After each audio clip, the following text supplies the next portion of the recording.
ഞാൻ സുഖിചാറിന് അടുത്ത വഴിയാണ് സ്റ്റഡി. ഫസ്റ്റ് വരുന്നത് ജോർജറ്റ് ഫാബ്രിക്കിൽ നല്ല കളർ ചാർട്ടാട്ടോ. ഞാൻ നേരത്തെ കളർ ചാർട്ട് ഡിഫറെൻ്റ് ആയിട്ട് കാണിച്ചിട്ടുണ്ടായിരുന്നു.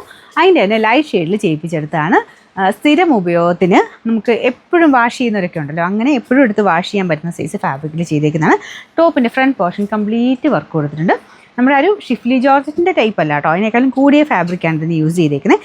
നല്ല തിക്കായിട്ടുള്ള ഹെവി ഡിസൈൻ എംബ്രോയ്ഡറി ചെയ്തിട്ടുണ്ട്. പാനൽ പോലെ സെൻറ്ററിലൊരു ഡിസൈനും സൈഡിലോട്ട് കുറച്ചുകൂടെ ഡിഫറെൻ്റ് ആയിട്ടുള്ള വർക്കുമാണ്. ദുപ്പട്ട സൈഡിലത്തെ ഡിസൈൻ കൊടുത്താട്ടോ ചെയ്തേക്കുന്നത്. നല്ല ലെങ്ത്തുള്ള ഐറ്റമാണ്.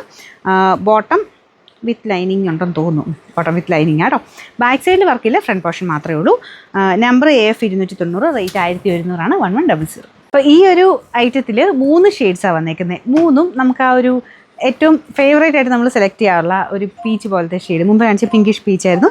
ഇത് വരുന്നത് ഒരു ഡസ്റ്റി വൈൻ പോലത്തെ ഷെയ്ഡ്. പിന്നെ ഇനി വരുന്നതാണല്ലോ അതിൻ്റെ കാറ്റഗറിയിൽപ്പെട്ട തന്നെ ഒരു കളറാട്ടോ. അപ്പം അങ്ങനെ ഷെയ്ഡ് സ്പെഷ്യലായിട്ട് നോക്കി ചെയ്തേക്കുന്ന ഒരു ഐറ്റമാണ്. നല്ല ലെങ്ത് ഉണ്ട് കേട്ടോ. നിങ്ങൾക്ക് നല്ല ഹൈറ്റിലുറക്കും പറ്റുന്ന രീതിക്ക് നല്ല ലെങ്തി ആയിട്ട് വന്നേക്കുന്നത്. ഫുൾ വർക്കും വരും. ബാക്ക് സൈഡിലില്ല, ഫ്രണ്ടിൽ മാത്രമായിട്ട്. ബോട്ടം വിത്ത് ലൈനിങ്ങും ഉണ്ട് കേട്ടോ.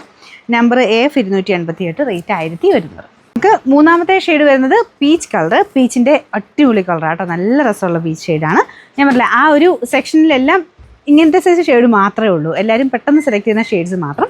അപ്പോൾ ആ ഒരു പീച്ചിൻ്റെ നല്ല ഭംഗിയുള്ള കളറാട്ടോ. ഇതിലും വേറെ വ്യത്യാസമൊന്നുമില്ല, എല്ലാം സെയിം രീതിയിൽ നല്ല ലെങ്തി ആയിട്ടുള്ള ഐറ്റമാണ്. ബോട്ടം വിത്ത് ലൈനിങ് ഉണ്ട്. Number AF 286, rate 1100.